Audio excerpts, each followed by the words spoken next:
Tuesday evening அவல் சாப்பிடணும் போல் இருந்தது. வீட்டில் அவல் காலி. அதனால வீட்டுக்கிட்ட இருக்க கடையில் போயிட்டு வாங்கிட்டு வர போனேன்.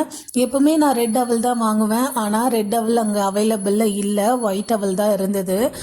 சரின்னுட்டு அதையும் வாங்கிட்டு வந்துட்டு வாஷ் பண்ணிவிட்டு ஊற வச்சுட்டேன். அதுக்கப்புறமா வந்துட்டு ஒரு ½ அன் ஹவர் ஊறினதுக்கு அப்புறமா அதை நல்லா ஸ்ட்ரெயின் பண்ணிவிட்டு கொஞ்சமாக நாட்டு சக்கரை ஆட் பண்ணி தான் சாப்பிட்ருந்தேன். ஸோ அப்படியே வந்து பாப்பாவுக்கும் ஊட்டி விட்டுருவேன். அதுக்கப்புறமா வந்துட்டு நான் இதெல்லாம் பண்ணிகிட்டு இருக்கும் போதே எனக்கு வந்து ஒரு கொரியர் வந்தது. சண்டே ஈவினிங் தான் வந்துட்டு நான் இதை ஆர்டர் பண்ணியிருந்தேன். இது என்ன அப்படின்னா மெட்டர்னிட்டி மேக்ஸி ட்ரெஸ்ஸு. ஸோ இந்த மாதிரி வந்து ரொம்ப நாளாக வாங்கணும் அப்படின்ட்டு யோசிச்சுட்டு இருந்தேன். இப்போது இந்த அக்டோபர் மந்த்து வந்துட்டு நாங்கள் ஊருக்கு போக வேண்டியது இருக்குது. ஸோ அதுக்காக வந்து இதை பர்ச்சேஸ் பண்ணியிருந்தேன். ஆல்ரெடி வந்து எங்கிட்ட ஃபீடிங் நைட்டி வந்து 2 இருக்குது. பட் மேக்ஸி ட்ரெஸ் மாதிரியெல்லாம் எதுவும் கிடையாது.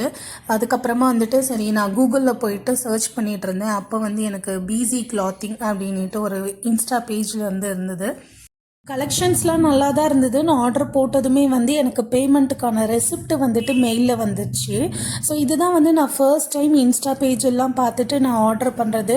அதுக்கப்புறம் நெக்ஸ்ட் டே வரைக்கும் எனக்கு எந்த ரெஸ்பான்ஸுமே இல்லை. கொஞ்சம் வந்து ஒரு டவுட்டாக தான் இருந்தது, இது வந்து எப்படி நமக்கு வருமா வராதா அப்படின்ட்டு.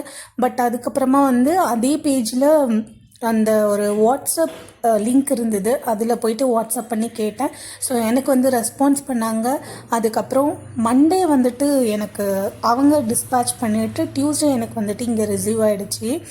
நான் இமேஜஸில் பார்த்த மாதிரி தான் இருந்தது. பட் லிட்டில் டிசப்பாயிண்ட் என்னென்னா இந்த ரெட் கலர் வந்துட்டு நான் ஒரு பிரைட் ரெட்டாக இருக்கும் அப்படின்னு நினச்சேன். பட் லைட் ரெட்டாக தான் இருந்தது.